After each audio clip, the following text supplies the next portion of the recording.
দাদা, দাদা। ও হতচ্ছাড়া, তুই আবার এখানে ঢুকেছিস?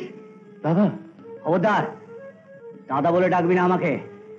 হারামজাদা, সারা বংশের মুখ পুড়িয়েছিস, পুরো বাপটাকে পর্যন্ত মেরেছিস। বংশের জঞ্জাল, কুলাঙ্গার। ভালো চাস তো এখান থেকে কেটে পড়, নইলে গায়ের লোক যেরকম ক্ষেপে আছে তোকে পেলে টুকরো টুকরো করে ছিঁড়ে ফেলবে। মা কেমন আছে? মা কেমন আছে এবার তো জিজ্ঞেস করতে হয় নাকি? এবারে দেখছিস না, তিনতলা মাকে রানী ঢালে রেখেছি। বাবা তো সব কাজে কেনার দেয়। আমি মার সঙ্গে একবার দেখা করবো দাদা। মা তোর মুখ দেখতে চায় না, মার কাছে তোর নাম পর্যন্ত উচ্চারণ করা বারণ। কেন দাদা? কেন? ন্যাকামি করার জায়গা পাসনি? মার কতখানি মুখ উজ্জ্বল করেছিস যে মা তোর মুখ দেখবে? মা কি বলে জানিস? আমার ছোট ছেলে মরে গেছে। হ্যাঁ, মরে গেছে। শোন, এটা আমার বাড়ি। হ্যাঁ, আমার বাড়ি। এর ত্রিসীমানা যেন তোকে না দেখি। যা যা যা যা যা যা পা।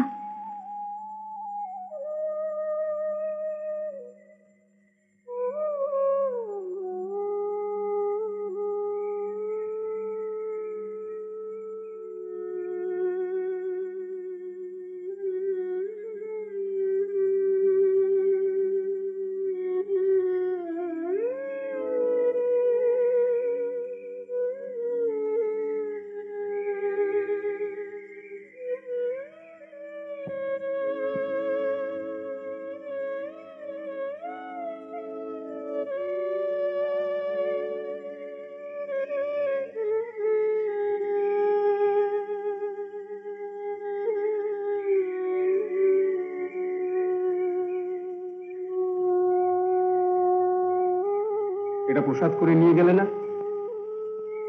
মায়ের নামে পুজো দিয়ে প্রসাদটা বিলিয়ে দেবেন।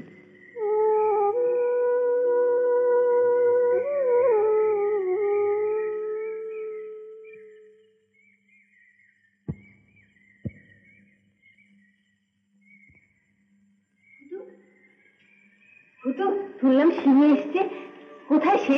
তোমার আদিক্ষিত দেখলে হাড় তৃপ্তি চলে যায়। ধানকল থেকে এইমাত্র ফিরেছে, এখন চান খাওয়া হয়নি। বিরক্ত করো না। আমার শিবি এলো, তাকে না নিয়ে তুই একা চলে এলি? এটা ভদ্রলোকের বাড়ি, চোর ডাকাতের ঠাঁই হবে না এখানে। শিবনাথ চোর নয়। কি বললি? শিবনাথ চোর নয়? তাহলে অতগুলো বছর জেল খাটলো অমনি। আদালতের রায় মিথ্যে? হ্যাঁ, মিথ্যে। তাহলে কাঠগোড়া গিয়ে বললো না কেন? তোমাকেও পুরো রাখতো গারদে। দেখি ইচ্ছে কষ্টে থাকতুম বাবা। বলো বলো, শিবনাথ কোথায়? জানি না। এক নম্বরের নিমক হারাম তুমি, নাহলে এ কথা তুমি উচ্চারণ করতে না। খাইয়ে পরিয়ে পুষছি কিনা তাই বড় তেল বেড়েছে।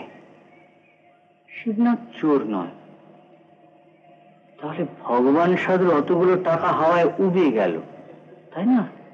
উড়ে যায়নি, চুরি হয়েছিল। তবে শিবনাথ চুরি করেনি। কে করেছিল?